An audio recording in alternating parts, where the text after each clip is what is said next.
Hey there, Saints. Pastor Dave here with another weekly devotion this Wednesday. I'm going to start with another reading from Sarah Arthur's 1 Year Daily Grind today. And this is about the power of our words. She starts with a quote from 1 Corinthians 1:17. Christ didn't send me to baptize, but to preach the good news, and not with clever speech, for fear that the cross of Christ would lose its power. This is an odd idea of Paul's, that he would feel led to proclaim the gospel to the Greeks without eloquence. From all that we know of him, Paul was quite likely trained in classical debate and able to converse with the best minds in the marketplaces and synagogues of the ancient world.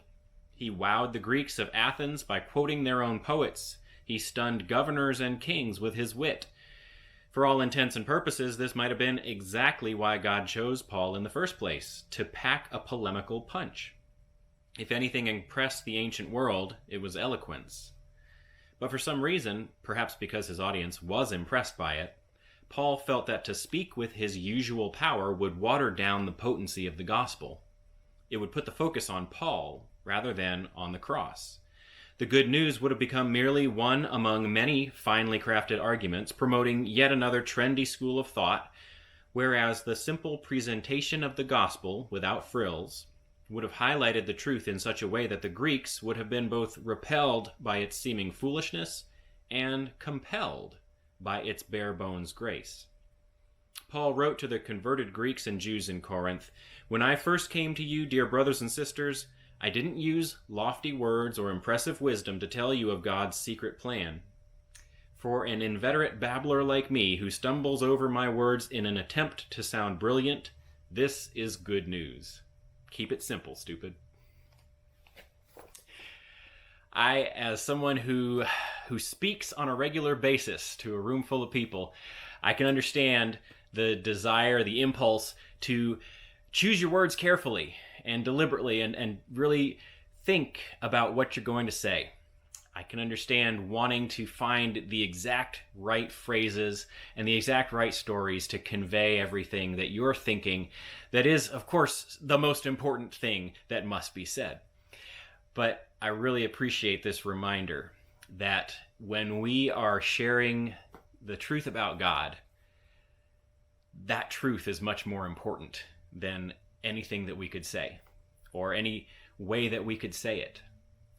You know, when I sit down to write a sermon, I try very hard to choose the right words to communicate what I think is the important point or points from the gospel or the whatever reading that I'm sharing that week. But there are definitely times when I've felt, I should just read the scripture and shut up. There's nothing else that I can say after that that's going to add anything to people's understanding. It's not going to help in any way. It just might distract people for me to speak after the scripture speaks so clearly for itself.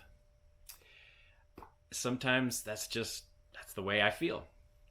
I know that I've sat and heard certain preachers and listened with rapt attention because they spoke so well and so eloquently, and they were so captivating, and the way, their cadence, the way they told stories, it just held your attention.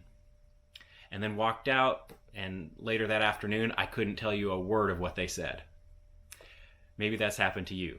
Hopefully, it's not something that I have done to you, but perhaps it is. And the problem there is when we focus too much on how we speak and not enough on what we're talking about. Saints, I hope that is encouraging to you as it is to Sarah, that when you talk about Christ, when you share your faith, when you try to explain who God is and what God has done in your life, it doesn't have to be complicated. It doesn't have to be fancy. The words don't have to be something nobody else has ever said. You can speak simply, maybe even the way that you would speak explaining it to a child. That's all it takes. God loved me.